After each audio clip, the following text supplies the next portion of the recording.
ممكن.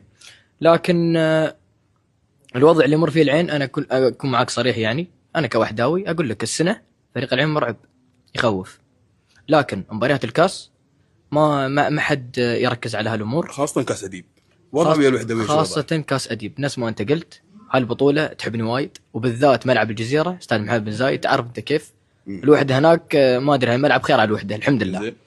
لكن انا اقول لك كاس السوبر اللي كان في مصر الوحده خذها زين، وموسم اللي طاف اللي قبله يوم على العين من هي موسمين يعني في افضليه حق الوحده في النهائيات. وانا اقول لك بتاكدون الافضليه، وانا اقول لك ثلاث ثابته ان شاء الله.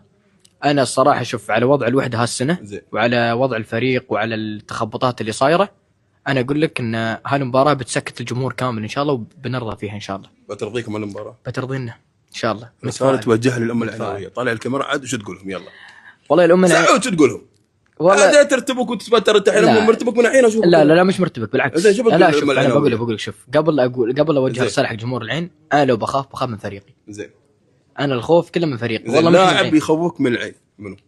تعمل له حساب، تحس ان اللاعب لو دش يا اخي يخلص المباراه. شوف هم بين اثنين، لكن واحد كاكو اذا كان في يومه، زين، كاكو بالذات اذا كان في يومه يولع لك الملعب، يخوفني. بس الاثنين اللي يخوفون صدق بلاسيوس وكاكو بس. زين، الحين رساله شو تقولهم؟ رسالتي لجمهور العين،